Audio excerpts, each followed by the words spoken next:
Welcome to LOA Today. I'm Walt here with Astrid Kaufman and Louis D'Souza. Today is Monday, December the 9th, 2019. It's 4 p.m. New York time, but wherever you are in the world, thank you for joining us for another episode of LOA Today, your daily dose of happy. And I'm happy that we're doing this instead of what I've been doing for the last hour. I was doing emergency tech work for one of my clients and up against the deadline of getting it done in time for this show, and I did it with a minute to spare.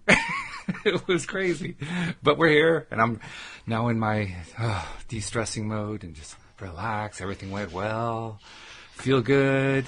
You know how that one goes, Louis, right? I mean, you did some tech work. You know what it's like to be up against a deadline, the customer is screaming, but my website isn't working. Lots of fun. But nope, it's all good. Got it all fixed. Everything's working. Got it done in record time. And here we are doing our show today. So I can't honestly say I have a topic in mind, although Astrid tells me you have some exciting stuff coming up in your future. You're going to an Abraham workshop. That's fabulous. Yeah, Yvonne messaged me and said, hey, there's an Abraham Hicks in Amsterdam, and it's not on the main website. If you go to their workshops and you page through it, it's not there. All the American ones are there and the cruises are there, but not the Amsterdam one. So I got the link for that, and bang, I just said, hey, let's go do it. Great. That's fabulous. I'm so excited. 2 days. 2 days, not just one. Yeah. Twice as good. Yeah, it's going to be 3 hours one day, 3 hours the other. When was the last time you attended an Abraham workshap? I've never done one. You've never done one? It's the first time? Oh, okay. I had my first experience a year and a half ago. I was just telling Astrid about that just before we got on the air, and it was quite the experience. I mean, it's very similar. It's what you would expect. It's very similar to what you see on YouTube, but it's fun to be there. It's fun to be in the place. You know what really surprised me though the most? I guess I shouldn't have been surprised, because people who go to workshops are often people who are really looking for help trying to understand how all this stuff works and so forth. But it kind of surprised me. I expected to have a whole room full of people who are all psyched about law of attraction and all that kind of thing. And so I figured, everybody would feel like we're all part of the same community, so we want to talk to each other about it. Absolutely not. Nobody wanted to talk to anybody. It was the strangest thing. Oh, wow. That's really surprising. It surprised me, too. Yeah. But, it's like I tried to engage a few people in conversation, got one-word answers. A few people turned away like, okay, did I say the wrong thing? I don't know. But, it was a bit of an eye-opener. But it was still interesting. It was interesting to see Esther at the front of the room. Very large capacity room. There were probably 600 or 700 people in that room. And it was quite the experience. So you'll have to tell us about it when you go. When is it? Next spring, is it? It's in May the 3rd, I think. 3rd and 4th. Sunday, yeah. May the 4th. That's an important date in my lifetime. That's my birthday. So all right. My birthday. I'll try to remember that. I'll tell Abram that when I get on stage that I do a podcast with Walt, and it's his birthday today. Hey, well, that's fabulous. I like that. Well, now you know what they say. Personal message. Yeah. That's right. And you know what they say, how that Abraham always tries to bring up on stage people who have the least amount of resistance. So I have to ask you in advance, are you planning to try to ask questions and get up on stage? No, absolutely.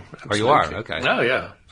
If I'm chosen, I'm chosen. If I'm not, I'm not. I'm not going to be sad either or happy either way. Well, I won't be happy. I think I'll enjoy having a chat with Abram. Yeah. I think you probably would have a great time with it. Oh, yeah. Yeah. In my case, it was really interesting, though, because I went there with a couple of questions. And as Esther is doing her introductory thing and then turning it over to Abraham, and Abraham is doing their introductory thing, in their commentary, I felt like my questions were answered. So I didn't have any reason to get up on stage anymore. So I just kind of gave up on it. I think, Abram says that happens. And,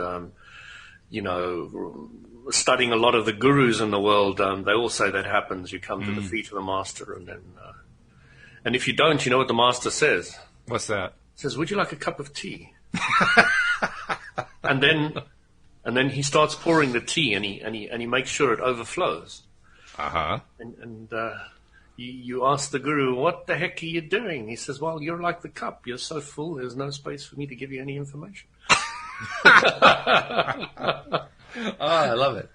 That's or great. he says something like, questions, questions, questions. No questions, no problem.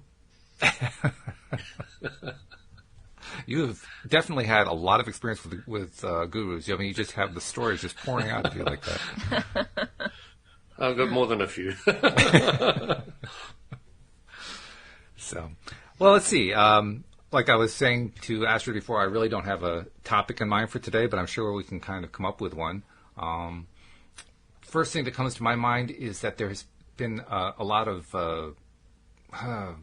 topic, a lot of conversation here in this part of the world anyway, about current events that are going on. And I had a conversation with somebody about, how it's not really a good idea to pay attention to a lot of those current events because all they really do is just bring you back down again. And this person agreed with me.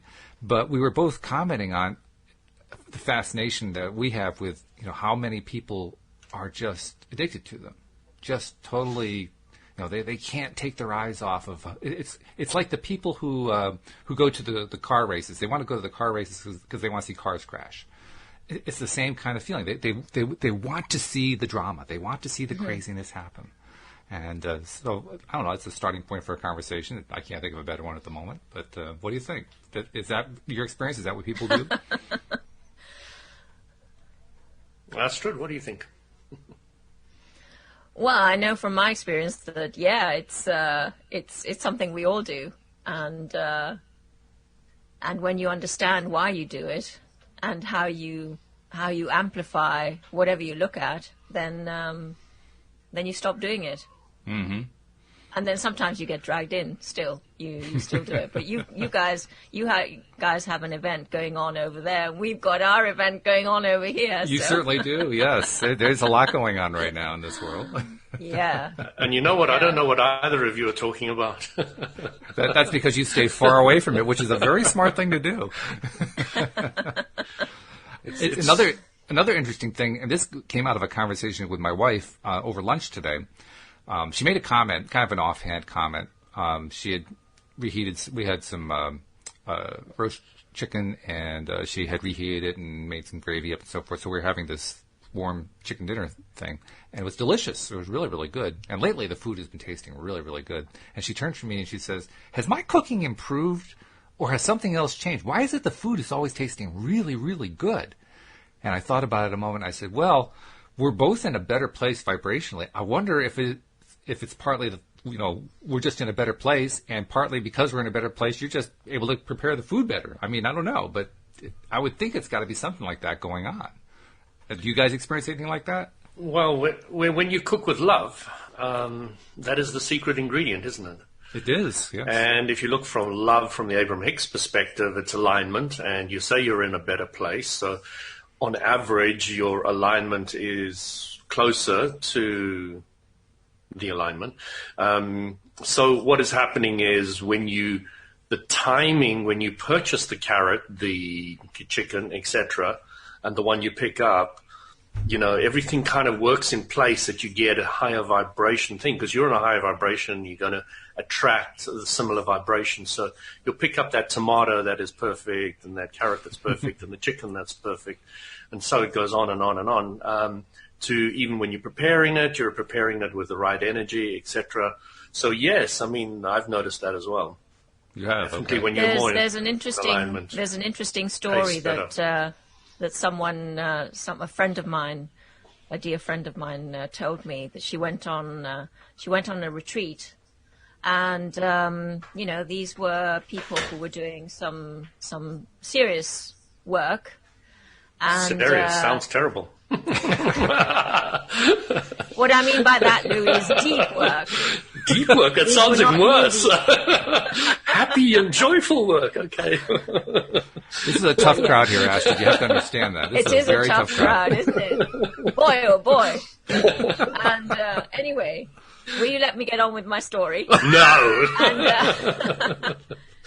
And basically, people who were attending this retreat, they were getting sick after they had their meals, because they had someone catering, and they were, it was all catered for. And after a couple of days, they found out that the people who were cooking in the kitchen were having fights in the kitchen. Oh, lovely. So it was that energy that was getting into the food, you know, and it's exactly what Louis is saying, that you cook with love, and that is transmitted into the food. You cook with something else, and that's also transmitted into the food. So if you're sensitive to that, if your vibration doesn't meet the vibration of the food, then it might have consequences. But the interesting thing is, it was a spiritual retreat. So this is the kind of thing that I look at. People who go to spiritual retreats want to go from a lower vibration to a higher vibration. And anybody would attract the vibration that they're at. So that group must have attracted those specific people at that specific time with their own energy. Well, they changed the cooks, and then everything was always well. Well, that doesn't always happen, does it? When you change No. places and location with the same vibration, then, things still re-manifest in a different way, maybe with different people, but same thing. So they must have changed their vibration during that period as well to be able to change the cooks, etc. So, yeah, it was interesting. I love it when they got stories like that, because I like picking through them and seeing how it fits into the law of attraction and how it actually all works together. Well, that ties in. But I see that also. Oh, go ahead. No, Go ahead. I was going to say that I see that with my clients. They come in a certain state, and they say, "Oh, and this happened to me," and it's all in line with the vibration that they are showing and manifesting. So whatever happens to them, as it were, is reflected as what is happening in their vibration. They don't really understand that, but I can see that when they come in and see me. So then they leave, and I put them all back together and ground them and sort of, center them. And then they go off, and hopefully they'll be in a different vibration. But that's the goal. Yeah. I think what we're talking about here, we're pointing to the fact that we can either maintain control or we can give up our control. And it's a poignant point because of a number of things, not the least of which is we have actually a question from our live stream audience that touches on this very question. It's from somebody named Lava Guy, who's been on their show before, or on our live stream before, and brought up very interesting questions. And this time Lava Guy is saying, the question is our life fated? I know we have control over it, but is it fated? What do you think? It is fated to the degree that your previous thoughts have created it. So elaborate on that. Sorry? Elaborate on that? Well, if you believe you create your own reality has always been created through your thoughts. Now, it's your thoughts that are previous to the ones where you are now, accumulated up to where you are now at this moment in time. So, because your thoughts create your reality, that means you have created your own fate by your previous thinking. So, but in your other words, previous thinking can change. But your current thinking can change. So where you are now in the present moment can think of something that you like more, and the universal law of attraction will respond appropriately. And you could think of something that you don't like very much, and you can take a traumatic event in the past, and when you think about it again, you're taking it and bringing it into the present, where the law of attraction then amplifies it. It's a very, very interesting thing to start understanding the whole dynamic of the law of attraction and past, present, and future. Because if you think of it, your past are just thoughts, and thoughts are vibrations. So they're sitting in the past there, good or bad, and you could completely ignore them to a large degree and just focus on what you want and just move forward. Or you can take your past, which is maybe something bad, and you can drag that past vibration, put it into the present, and then then the law of attraction amplifies it. Okay? Or you could take a good vibration in the past, put it in the present, and you can milk that. So you have the option. Somebody said at a seminar once, and never forgot it, I think Anthony mentioned it to me as well. He said, because he was in the same seminar as me, the guy said, you can always choose your next thought. Which is one we often forget. I mean, so often we assume that, if something has happened to us, it happened because somebody else did something, or somebody else said something, or somebody else influenced us in some way, and we don't have any control over what our response is, what our reaction is, what happened to us. I mean, it happened to us. Okay, maybe we do have some control over the response that we give, but it happened to us. We had no control over that. And that's what a lot of people mean by fate. So when somebody says fate and they believe what you've just said, then they are not taking responsibility for their past thoughts. So when somebody's saying fate, they're generally trying to say somebody else has got control of my life. Mm-hmm. Okay, where when we come to understand the law of attraction, we understand that that's not true. The only thing that's ever come into our life is what we have previously thought about, which is starting to manifest. But good, fate bad, can or also indifferent. Fate can also be understood as something larger than us that is kind of predestined, rather than something. If something's predestined, who predestines it? Well, exactly, that's the question. So something larger than us. if we predestine it, so are you saying that your higher self? Are you saying that your higher self has a design for this lifetime, and maybe put some vibrational tools in place so that they come and manifest in your life? Then is that something outside yourself, or is it you doing it to you? Well, that's the questions. The question. So I believe it sounds good. It sounds good. I believe that it's us creating scenarios and choosing the parents vibrationally so that we can have experiences that will guide us in a certain direction. But we choose that. We choose that. As far as I understand, and this is a theory, I don't think this is something I would ask Abraham Hicks. My theory is that you can't choose parents vibrationally if you're not in harmony with them. So there will be a vibrational synchronization or agreement at birth or pre-birth, or the soul, your parents' mother's soul, a contract. Your yes. father's soul, and your soul will have a certain similar vibration which will allow you to join that family. That is a theory of mine, which is something that I kind of think that's maybe how it works. So that is a theory, and I don't know, but it seems to make a lot of sense to me if you understand the law of attraction. That kind of all fits in. So the thing I wanted to point out about past, present, and future is, where's the only place you can think about the past? You can't do it in the past, that's for sure. No. And you really can't do it in the future. Well, so the only in a sense place you can, but at the moment that you're thinking that, you're not doing it in the future anyway. So the only place you can think about the past is the present. That's it. And what you're doing is you're going into the past and you're bringing a past vibration into the present. So where's the only place you can think of the future? Pretty much the same place. Same place. You can in the moment. So you think of the future and you activate a vibration which can possibly come into the present. Well, if you focus on it for more than 14 seconds, the universal law of attraction will expand it and can bring it in the present. So you start understanding that the present moment is everything. Nothing else exists. We kind of create this illusion that there's a past, present, and future, but the only thing that really exists is the now, and there's billion books on that, billions of them.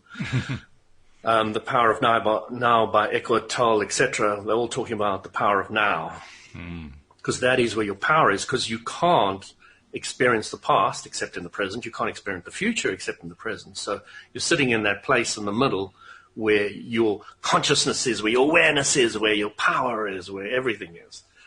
And it starts making sense when you break it down like that and you start realizing the whole time span. There was this fantastic, what was it called? A method of healing. So what you do is, you've got this huge trauma in your past. What you do is you raise yourself up in a timeline, take yourself away way before that happened in your life, and you just feel what it was like then. And it really is powerful because it had the incredible effect for me that it completely erased the emotional state of that problem. So let's say you've got a problem with your boyfriend or girlfriend or husband or wife or whatever, and you go back to before you even knew them. It's called timeline therapy, if I'm not mistaken. And I found it incredibly powerful in removing the activeness of the vibration of the problem.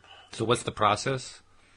So you imagine that you go above your timeline to where you are now, 2019. Okay, and let's say I have a problem with my wife, and I've only known her for 15 years, so I go back before I even knew her to my previous girlfriend or whatever, and I think about that part of my life, that time in my life, and it kind of erases the whole problem that you have with whoever it is. And I was surprised. The first time I tried it, it was like, my gosh, it has completely erased that. Can't even remember what it was that I used, what problem I had at the time, but I was extremely impressed about the simplicity of the concept.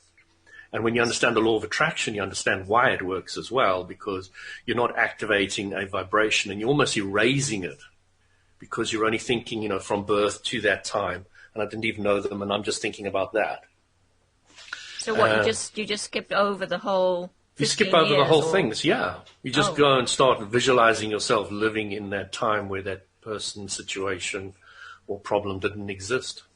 There's a similarity there, too, between that method and methods that other people, the coaches, therapists, and so forth have used, that essentially embraces whatever happened in the past long enough for it to dissipate. And essentially, you don't even have to do much with it. You just kind of acknowledge it, say that it's there, look at it for a moment, and as you do, it just kind of starts to fall apart.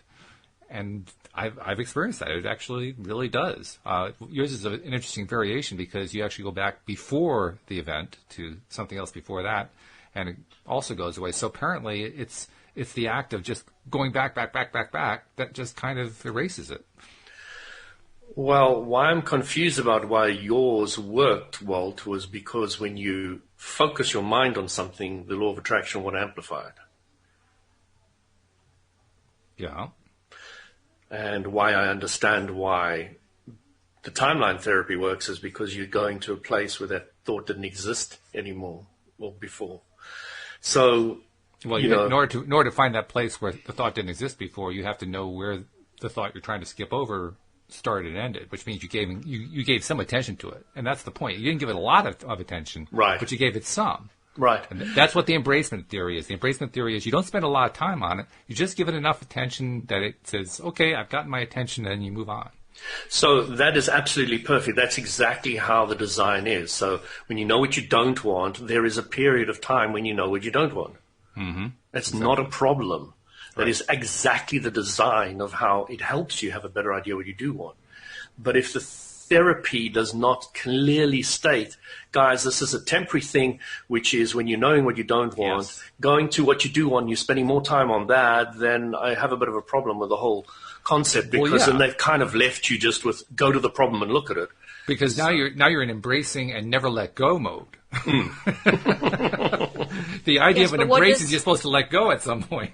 And what does that say for all these therapists, psychotherapists, psychiatrists who, it says they only know half the answer. They haven't figured out the other half yet. Yeah, but you've got millions of people who go and see these therapists, and they're regurgitating everything and going over everything again and again and again and again. So it's like Sean Aker said. Sean Aker, the Harvard positive psychology guy, who pointed out that when you go to a therapist, they don't want you to leave with one illness. They want you to leave with 10, so you're a permanent customer.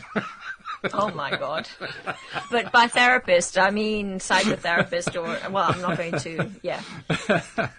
So it's easy to lambast that profession. And no, I'm not doing that. No, I know. But what I'm trying to point at, it's easy for me to do as well. I can see the flaw in the philosophy because it's the same with a personal trainer. This personal trainer was bragging that he had 40 clients. And I said to him, that's great, but why have you still got them? bet you he didn't have a really short answer to that one. Probably a long answer. Haven't you trained them enough to have enough self-discipline to go out and do it themselves? Why do they still need you? Are you not very good at your job? He hasn't learned how to overflow the teacup. That's the problem. But this is the whole thing. It's the same thing with psychotherapists. We're in this consciousness of what do they call it? Lack of money consciousness. There's a word for it. Poverty consciousness. Poverty consciousness. So there's this whole poverty consciousness. Now, if the client doesn't come back to me, I might have to spend advertising money to find another one, etc. And so it goes on.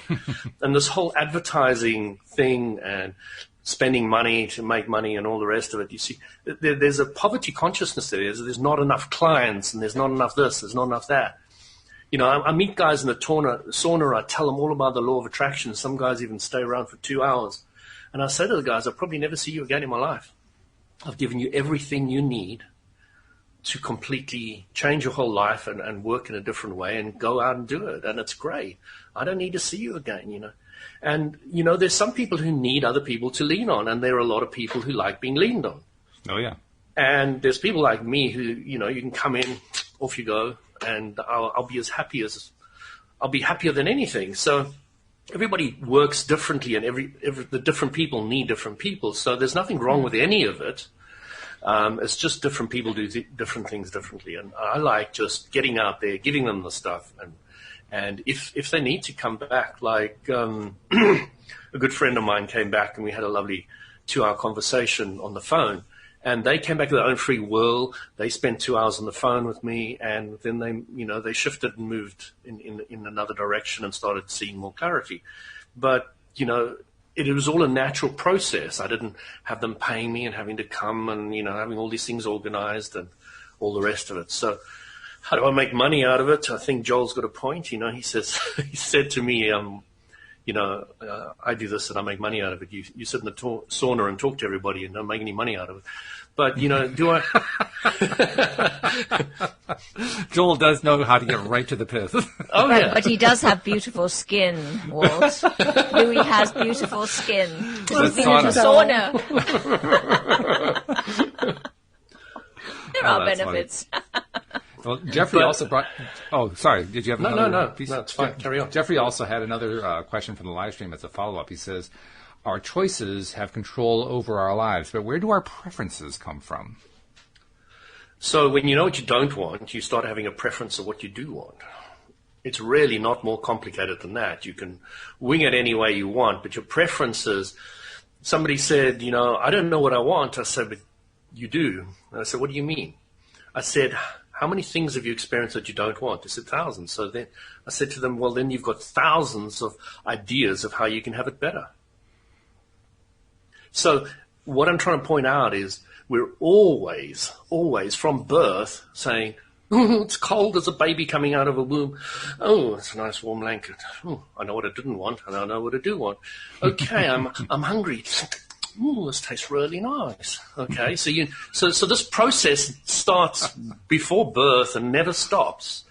And there's thousands and thousands of things that go on, and you have a good idea what you do want.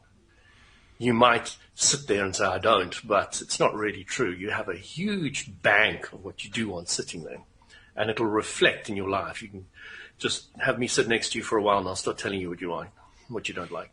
I'll start having a conversation with you. I'll know what you like and what you don't like very quickly. So the short answer is it comes from the contrast. That's what it comes contrast from. The contrast is your teacher. Yeah. Yeah. And actually, contrast is also your student. That's the contrast is where you're basically bringing in. I like this. I don't like this. I like this. I don't like this. I like this. I don't like this. I like this. I like that. I've never thought of the contrast as a student and the teacher, but it makes complete sense. Well done. Yeah. Yeah, it's a symbiotic relationship. It is. Yeah. So, who's the master and who's the student? I'm both. Yes. What did Richard Bach say about that? Both. What did he say? Each best what you most need to learn. Yeah. Well, he also described what a teacher was, what a student was, and I forget what the third category was. You teach best what you most need to learn. There's a student part to it. I can't remember what it is. We just did the book 2 months ago. How could I forget? And when the student is ready, the teacher appears. Well, that's not. I don't think he says That's that the other anymore. one. No. No. Yeah. Oh, no, sorry. I did read the book, but not recently. I know teaching is teaching is telling others that you know it. Doing is demonstrating that you know it. There's a third one in there. I forget what it was. Yes, I remember that now. Mm. Yeah. It'll come to us. That's all right. Now, more follow-ups. Jeffrey says, during deep and serious retreats that I attend, timeline therapy happens, and the work is never done. So that's kind of a sort of a sideline to what we were talking about regarding therapy and therapists and whether or not they actually make clear when you're embracing this stuff from the past, you're supposed to let go of it. So you remember what Abram says, you never get it done and you never get it wrong, and you never get it wrong because you can never get it done. That's true. So wanting to get it done is trying to get to the idea that everything's finished, and that'll never happen, because if you want to know if your mission on earth is complete, if you're alive, it isn't. So we're quoting Richard Bach again there, but it's a very apt statement. And don't try to complete it. Try and enjoy the journey of the endless completions. Enjoy the unfolding. By the way, I remembered what the full Bach quote was. It's learning is remembering what you already know. Teaching is reminding others that they know it. Doing is demonstrating that you know it. And we are all learners, doers, and teachers. That's it. It's perfect. Yep. Yeah, he said so eloquently. He's just so good at that. Another follow-up from Jeffrey. He says, so my choices and preferences were made before I was born. Isn't that fate? Oh, that's a good one. So who makes those choices and preferences? So Abram would say, you're non-physical before you come into the physical universe, and the non-physical decides to take on a vibration interpreting machine so that it can help play with the contrast to expand source, to expand the whole. So if you want to say who chooses before you come into the physical, your higher self does. And your higher self is with you right now. It is never going to be separated from you.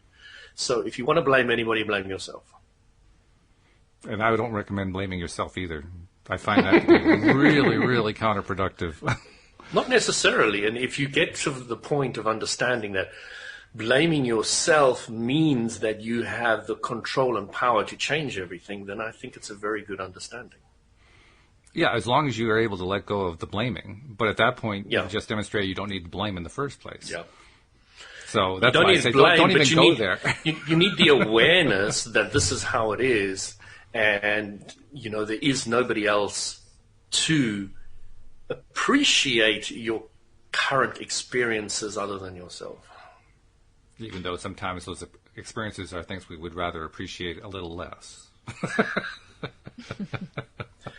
This is true. That's why we know what we don't want, and we choose right. better thinking next time. That's true. I have another thought along the lines of who's in control, because that was at the root of a lot of what we talked about here. Who came up with the original decision? Who came up with the original desire? Who came up with the original thought? So much of the time when we're trying to say someone else is determining our fate, to use the word of the day, we are essentially saying the original thought came from that person. And my question is, how do you know that? Not you personally, but I mean, how does the one who says that, how do they know that that's where the original thought came from? What's their basis for that? Because I can't imagine a scenario where that happens.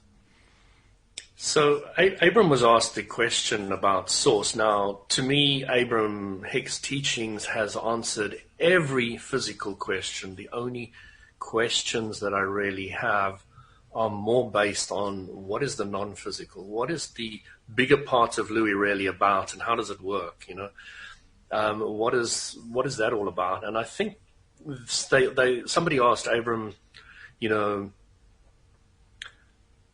tell us more about source and all tell us where the beginning of everything comes from. And they were saying we can't, because it's so far back in the vibrational synchronization of everything that there is no ways of knowing where that is.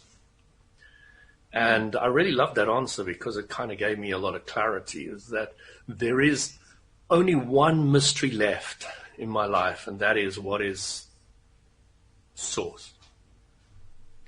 And I don't know if I'll ever get a full answer to that one, ever. Well, you will. You will when you pop your clogs or croak. But this is the thing that I'm unsure about, is Abram is a collection of 200 non-physical entities. 200? Yeah. 200? I didn't know there Where was a did you get definite that number. specific number? I got it from Abram. Huh? Oh, right. They answered that, did they? Well, they said interesting. approximately, so I imagine they come and go depending on their mood or something. I don't know. And Well, I how always had 200, how I always had this 200, visual of like 200 non-physical beings lined up in a row waiting for the microphone. Gosh, can you imagine that all going through Esther? She does really well getting all that. well, not really, because I'm sure that they have all synchronized it, and all they're Yeah, using yeah. Esther for is to translate Yeah. the vibrational They synchronize thought forms into American English. That was terrible. No. No, they're using her voice. They're using her voice. Yeah. Yeah. So You, when I they would place you explain in to the you Midwest on that one. That wasn't bad. but when you understand the process of what they're doing with Esther, it really makes a heck of a lot of sense. You know, they've made it really simple for you to understand what is happening. They're sending blocks of thought to Esther, who's translating them into the language of the time, place of the, of where Esther is at the moment, which is very, very interesting, because you're really quite keenly aware of the difference between Esther and Abraham when you start getting to follow them for a while. It's a very distinct difference. And But it's also very interesting to see to hear how she's changed in terms of how she transmits the message, because when she first Absolutely. started, she sounded so different. She sounded so different, and But now I also it's know that really the like, recording equipment was quite terrible in the beginning. They No, really have I improved don't- that as well. That's I don't just think another it- thing on the side that I picked up quite too. yeah. Okay. But you're right. It was almost forced in the early recordings. Now she's much more relaxed, I think.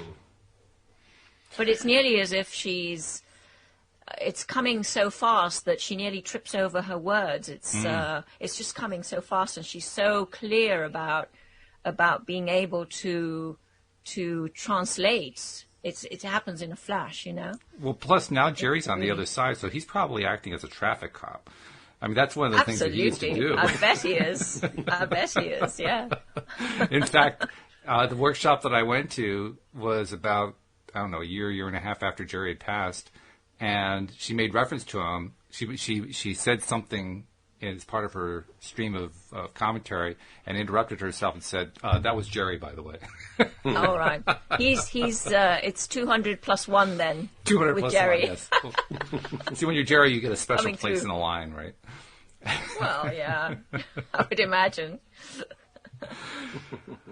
But it's a funny thing that how we can be in this place listening to somebody like an Esther Hicks or any of the other teachers, and we start to talk about it in the way we're talking about here, and it becomes so clear, and then we get away, and we go out into the real world, and then all of a sudden we get tripped up on the very things we talk about here.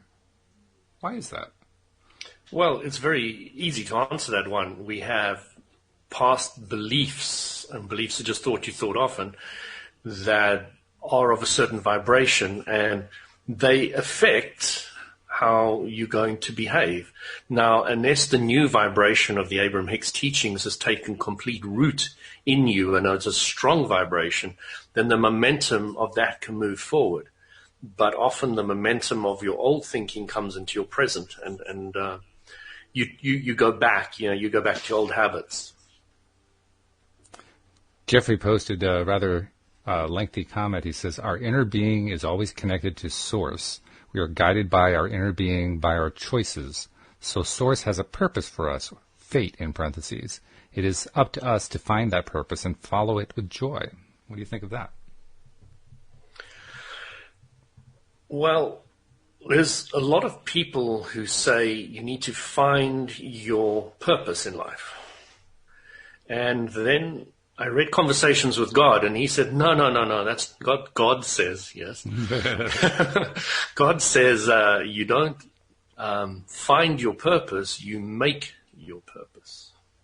I like the way he said it in the book, or rather in the movie, actually both, The Secret.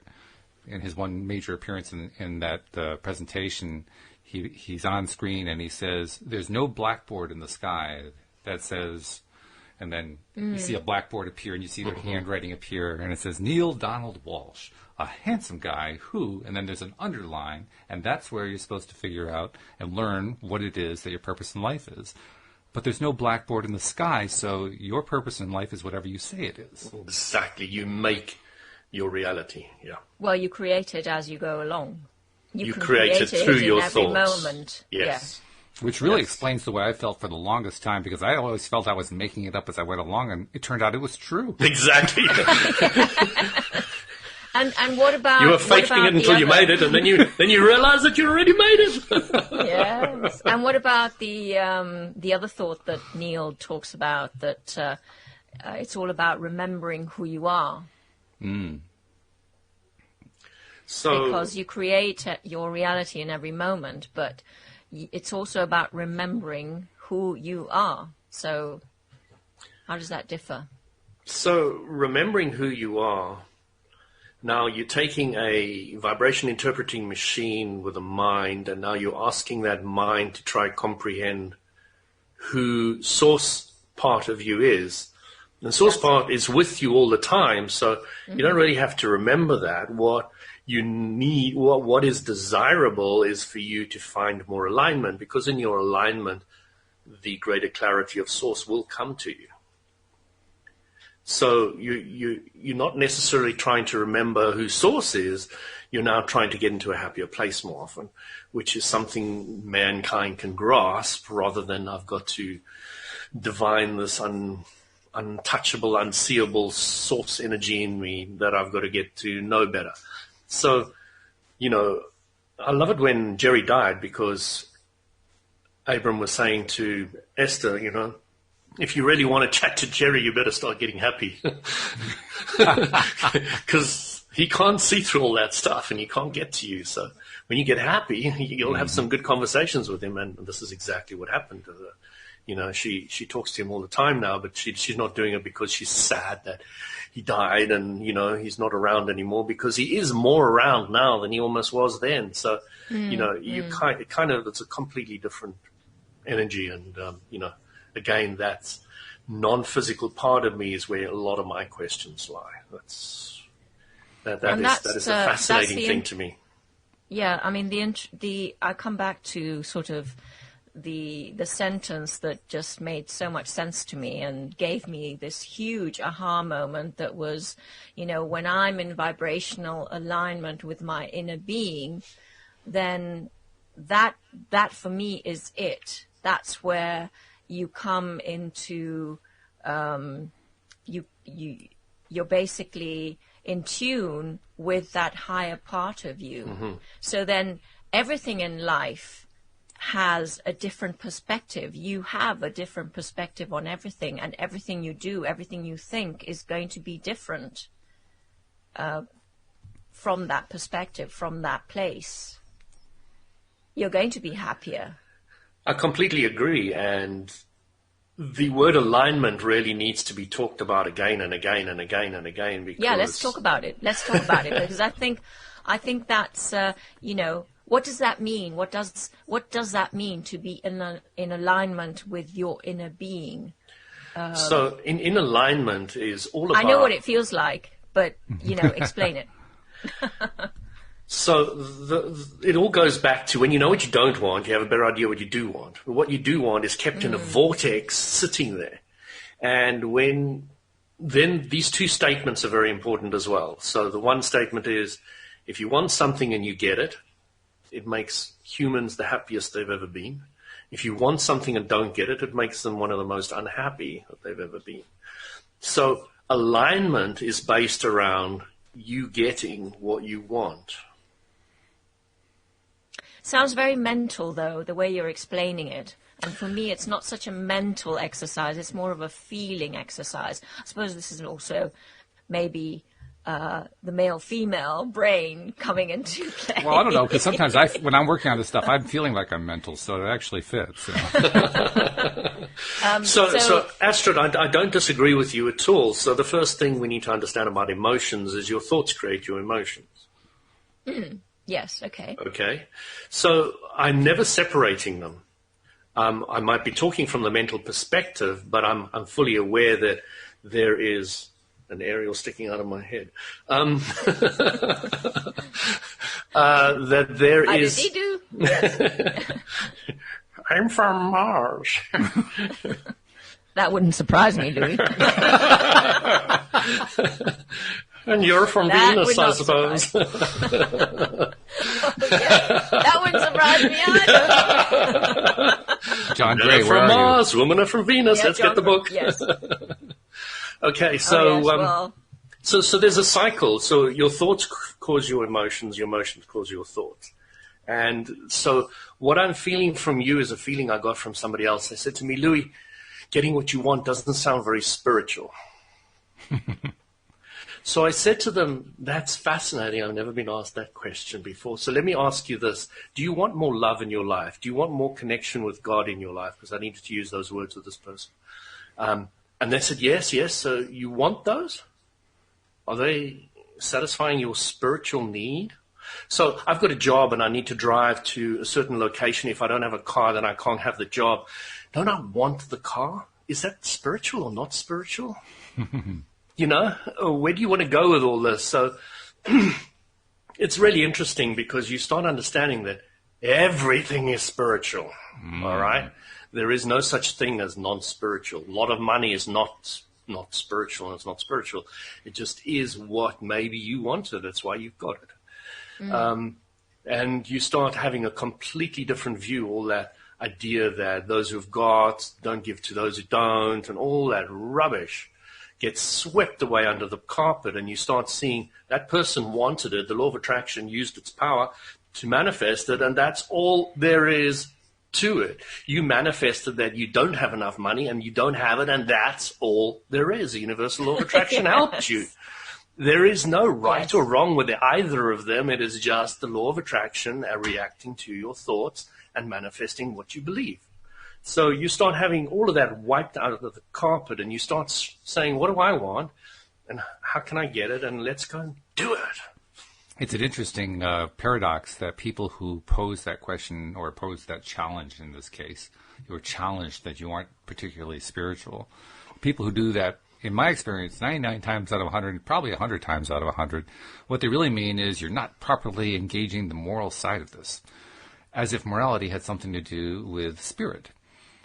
That's at the root of most religions. I would say probably at the root of all religions. I can't think of a religion that doesn't have that, to be honest. It's at the root of a lot of spiritual practices, that spirituality and morality are inextricably entwined together. Well, and spirituality is also a loaded word in many cases, as you're describing. So no, I mean. So I love this discussion, guys. So let's talk about morality. Okay. Oh my gosh. Okay. Go for it. Now, why would you need somebody to give you a bunch of morals when you have the perfect guidance system within you? Well, that actually touches on a very important religious issue for many religions, because some religions don't want you to go within. They don't want you to have that connection. They don't want you to because you ask have too much questions yourself. power. Yeah. They want you Well, not to have power. Can you have a religion if you don't need to listen to them? Because you have your own guidance. Is that a religion? Yeah, that's an interesting question. Now, why do no religions teach you that your emotions are your guidance system? Duh, they just remove themselves from the religious power and group, and it all fades away into nothing. You can't teach them that. Yeah. You have to teach them that I have the answers for you. I will tell you what's right and wrong for you. And then what happens is you become confused because you now say, I can't have sex before marriage, but I had sex before marriage and was so blissfully divine that it can't be wrong.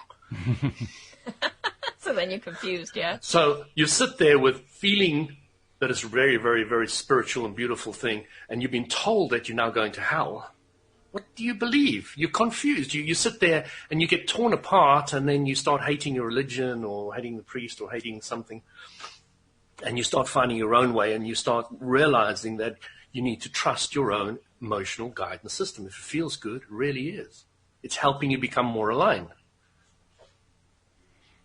So morality is more of a control thing than anything. Oh, yes. No doubt about that. Now, if I make my own morals for myself, then I've got no problem with the word. Sure, because then it's Yeah, self-directed. I agree with that. Yeah, I like the way that Abraham says it.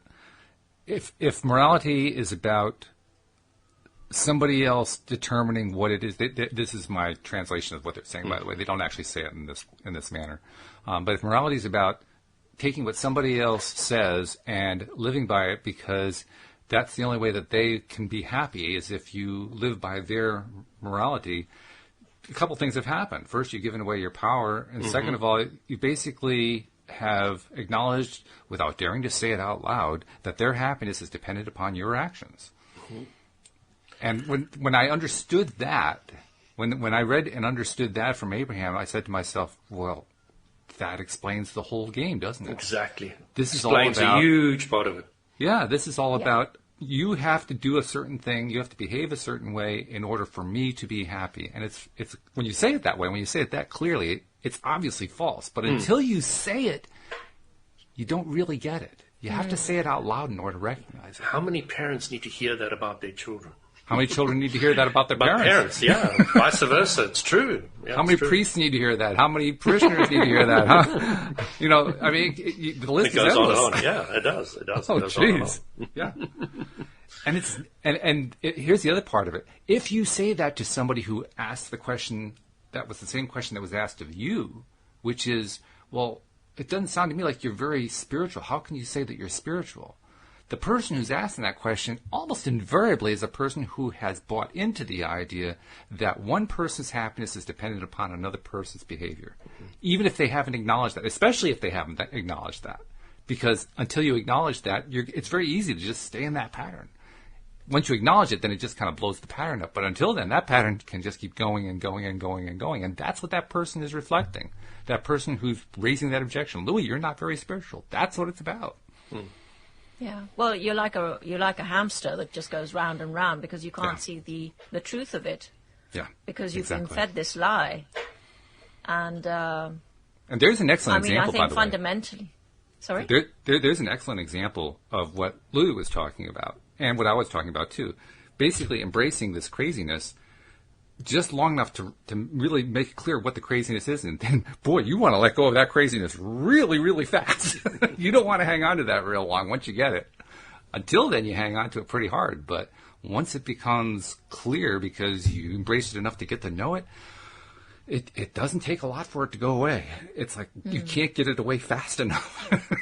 At least that's my experience of it. I can't speak for everybody, of course. Jeffrey also had another question for us to discuss. We got a few minutes so we can do it. He says, how do we make our purpose if we can't control our preferences? Why does he think he can't control his preferences? It's Does he not realize that he controls them with his thoughts? And I don't think that there is a way to not control your preferences unless you buy into something like the morality thing where somebody else's preferences are the only preferences that really count. But even then, you're still giving away your power. I think it's just you're observing. This has to do with Abraham saying, if you observe what is, then you think that when you create a preference, that it's not working, maybe, possibly. So look beyond. Don't look at what is. Look at what you preference. Want. Look at what you want, but beyond what is. If you observe what is, then you're going to get more of what is, even if you have a preference. So if it's about confidence in the fact that if I know what my preference is and I know what I want, then. Do you know there's another angle that Abram brought in with this one individual, and I loved it.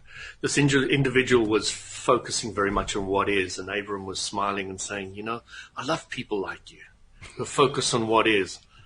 And everybody's like scratching their heads. What do you mean?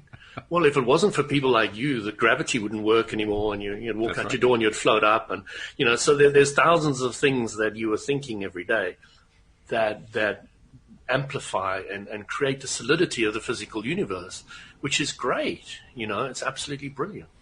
And so you don't need to demean what is so much, but if you want to know why you're not getting what you want, you need to know that you need to start focusing on that. And it's on really your preference. On where you want to go, what you want, yeah. Yeah, that's true. That's really the root of it right there. And it basically brings us right back to ground zero, which is our thoughts create our reality. It's a toughie. As I was saying the other day, we were in this group, and this lady kept on talking about what's the root cause. She didn't know what the root cause is. You always got to get to the root cause. I said, is there one root cause for everything? She's like, I don't know. I don't think so. It's a really deep question. I just wanted to say to her, you create your own reality. So you are the root cause of every ailment and everything that's gone right in your life. Mm-hmm. You are the root cause. Yeah. And it's a toughie. Well, it's a lot of responsibility. I mean, basically, we have to admit that we're holding a loaded weapon or a loaded magic wand, depending on how you want to look at it. And just waving it can create things, and all of a sudden we have this responsibility. A lot of people, that's a lot of responsibility. I love that visual, though, Walt. Either a loaded weapon or a magic a beautiful wand. Or a magic wand. Depends how you look at it. I know which one I prefer. I think we discuss that next time. No, I think so too. I really think it's great. Yeah, I've got a lot to say on that really one. Nice. Yeah, then we'll make a note about visual. That. We'll make a good note to do that one next time. By the way, I want to remind people who are not yet subscribers to the podcast, become one. It's very simple. Just go to the homepage of our website, loatoday.net, and you'll see instructions at the top of the page for becoming a subscriber, if you're not one already. And also feel free to join us when we record our podcast. We do it every day, Monday through Friday at 4 p.m. New York time on YouTube. We live stream to YouTube. That's how Jeffrey and Lava Guy and others get involved and share their questions and so forth. So feel free to tune in there. Just do a search for us on YouTube. LOA Today podcast videos will pop right up. Subscribe, hit the little bell so you get notified, and bam, just like that, you'll be able to watch us there as well. But whichever way you do, make sure that you do pay attention by subscribing, because that's how all the good stuff comes to your device every single time we publish it. And guys, that was a good way to end it. Any last thoughts about Are We Fated that you want to throw in there before we sign off for the day? Louis, what's your last thought on Are We Fated? Oh, we fated, nothing much. I just wanted to say, where did that hour go? Because fate stole it or something. Well, all I can say is I'm going to go and use my magic wand. There you go. To create your own fate. Yes. Creating that reality right out of the gate. You realize you're going to have so much to talk about next week, Astrid, after a week of working with your new magic wand. It's going to be fabulous. How exciting. I can't wait. If not that, something better. Better than a magic wand? I can't imagine, Louis. Oh, don't limit yourself so much, Astrid. You haven't seen my magic wand, Louis. And with that thought in mind, we're going to say thank you for tuning in once again for another episode of LOA Today. Goodbye, everybody. Goodbye.